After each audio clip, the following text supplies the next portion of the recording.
CEIC boundaries. We have to work with you to make sure that there is mobile laundry and there's access to toilets so that people can have humanity where they are at the moment. And so we are not just going to dump this in your lap, CEIC.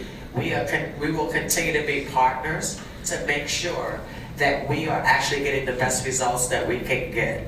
And I want you to know my office is ready to work with you in any way we can.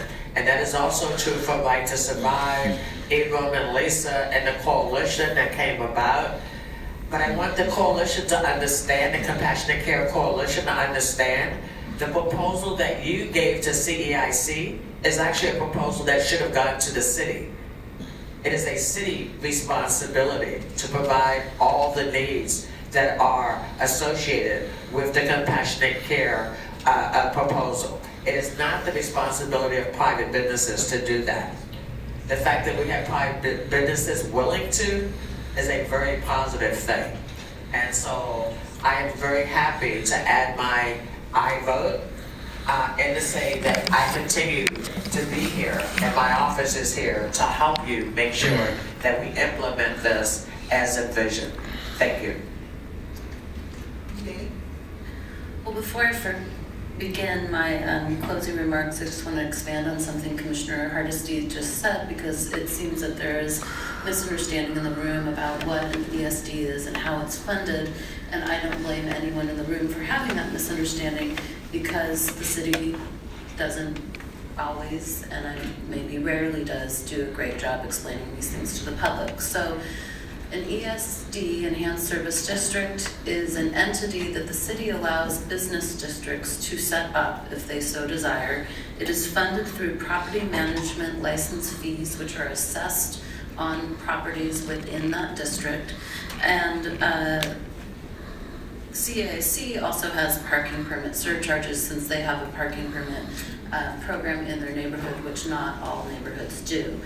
The city is not putting money into this ESD. We may have a small cost in collecting those fees, but it is not a significant amount of money. So this is an enterprise taken on by the business and property owners and funded by them as well. I want to thank everyone who came first and foremost to testify today. This is a long day, and by and large, everyone was very respectful. It's not over yet, friends. Respectful, whether for or against the existing plan, and you gave us a lot of food for thought. I'm also a fan of the CCD and agree with many of the concerns that were raised today, but I, like Commissioner Hardesty, believe there's a limit to what we can ask private businesses and citizens to do. I am hopeful that moving forward we can all work together on many of the suggestions made today, and the city and the county will bring resources to the table. When the CIC first expressed an interest in creating an ESD, I hate all these acronyms, I apologize, for their district 2 years ago, I was largely supportive. As a former small business owner and a longtime patron of many businesses in the district, I was certainly sympathetic to the challenges they were facing. But my priority always has to be with the most vulnerable and underserved members of our community, and in the Central East Side and across our city, few are more vulnerable than those who are houseless and unsheltered. Property owners have a right to organize and serve their interests, but there's a growing awareness that we all have a shared responsibility to serve the needs of all our community members. To be honest, I had more concerns than constructive suggestions in the beginning. I didn't know what we could expect or demand from the CIC in this conversation, and as every district has unique needs and challenges, I didn't necessarily know what the top priorities for the CEIC and the rest of the community would be. Now I'm not only supportive, but I'm very enthusiastic about this plan. I want to thank the Comprehensive Change District Coalition and Right to Survive for bringing forward an alternative vision. I want to commend CIC for their willingness to engage, and I want to congratulate everyone involved for their successful process that has delivered an innovative ESD model based on research and heart. While we're proud of this plan, I must acknowledge that the real work is yet to begin.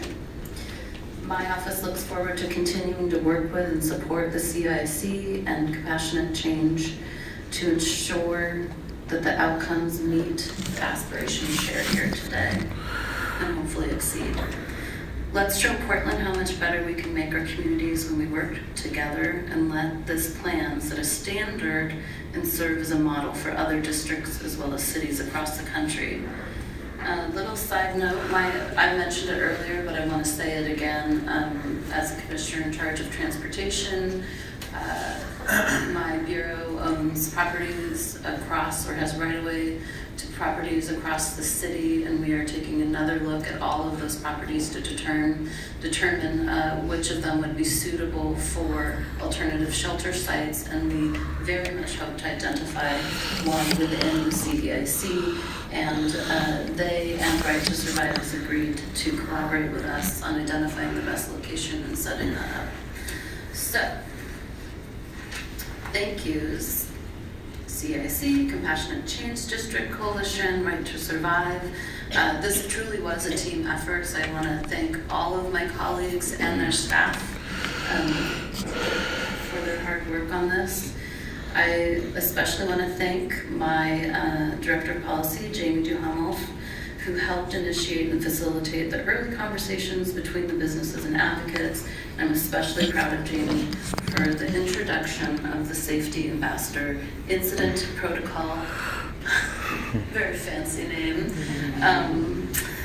which is a clear-cut way to minimize police contacts with the houseless. Which, while I'm on the topic, I have to implore Portlanders, please stop calling 911 for non-emergency situations involving houseless individuals and others experiencing crises on our streets.